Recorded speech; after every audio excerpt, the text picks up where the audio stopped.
One of the most important things to realize about what's happening in the culture today is that Gen X and millennials fundamentally think differently about church from our parents and grandparents. The church as destination model worked with boomers for a very important reason. And that is, baby boomers love institutions.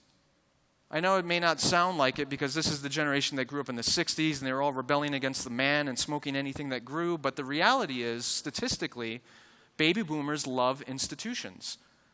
When a baby boomer sees a big organization, a big company, a big nonprofit, a big church, what the baby boomer mind tends to think is if it's big, it must be legitimate. Because everyone seems to like it. Everyone's going there. Everyone's engaging in that business or that organization or that trend. It must be good. It must be right. And the same thing held true for the church. There's a very important graph I want to show you that came from the Gallup organization.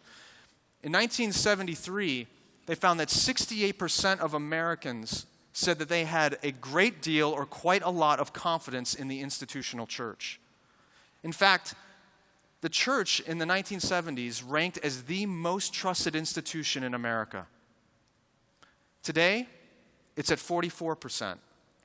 You notice the big drop in about 2001 to 2003. How do we explain that? Well, that was the years that the millennial generation became adults, and they began to be incorporated into the survey. So if you cross out or take away all the baby boomers from this graph, it would actually be much, much lower than 44%. Millennials do not trust the institutional church.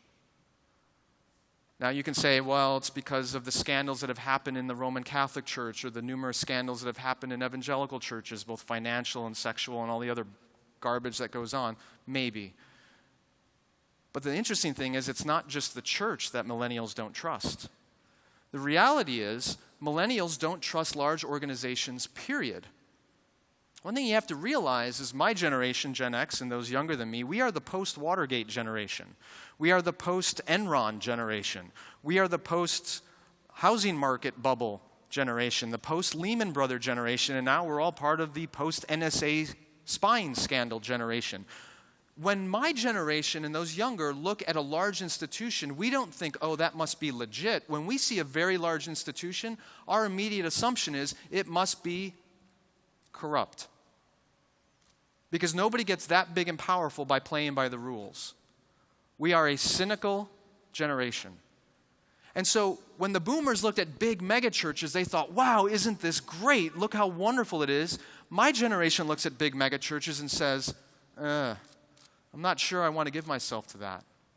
It's dehumanizing, it's impersonal, it's inauthentic, and there must be some shenanigans going on.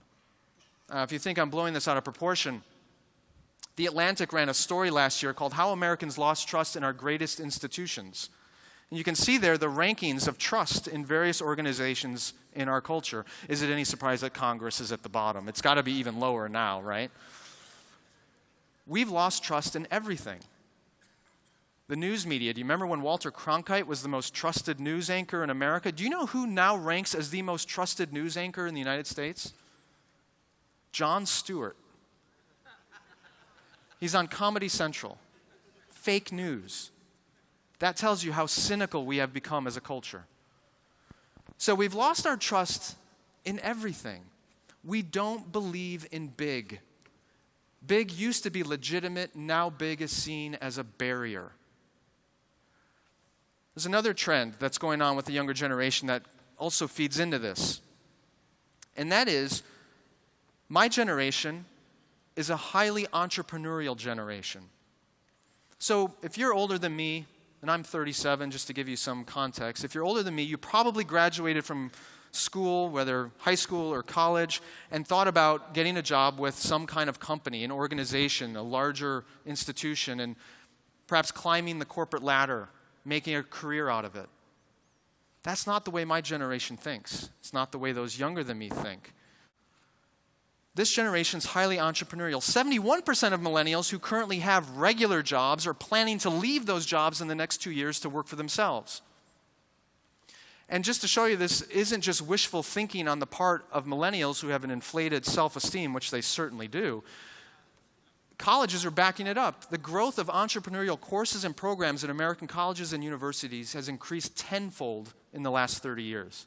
My generation, when they think about making an impact in the world, doesn't think, how do I link myself to a big organization? They think, how do I go do it myself? Now, why is all this relevant? It's relevant because these values of anti-institutionalism and entrepreneurship also transfers into their spirituality. They are not likely to commit themselves to a large institution for their faith. Instead, as George Barna articulated in a book almost a decade old now called Revolution, we're seeing the first church of the individual emerge in the United States. You know, Tim Keller, he's got that great sermon podcast thing going on. I'm going to get my sermons from him. And this church over here has got a great support group for the thing I'm struggling with, so I'm going to engage them on Wednesday night. And, you know, my kids really benefit from the programs over here. I'm going to go take that in. And I really have this heart for justice, so I'm going to serve with International Justice Mission, or I'm going to do something with kids with Compassion International. That'll be my outlet for service. And what we're seeing is a generation that is piecing together their spirituality from different sources. And now, on the surface, that's a great thing. But if you're invested as a leader in a large mega institution that requires people to devote themselves wholly to that institution with their time, money, energy, and effort, that's a challenge. That's a significant challenge. So here's what we're up against. Let me put it to you in a very, very simple graph.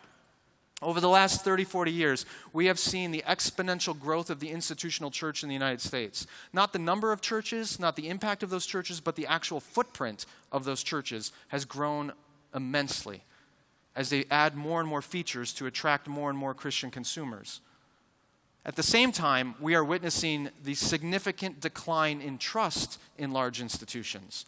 And as long as the baby boomers are around and they're fueling and funding the big institutions, they'll probably feel okay. But as that gap widens between the institutional growth and the distrust of institution and the entrepreneurial spirit of younger generation, what's happening is we're creating a megachurch bubble in the United States. Some parts of the country are already feeling this impact. Texas, probably not. The South, not nearly as much. The Northeast, the Midwest, the West, you're seeing it more and more. Let me give you one example.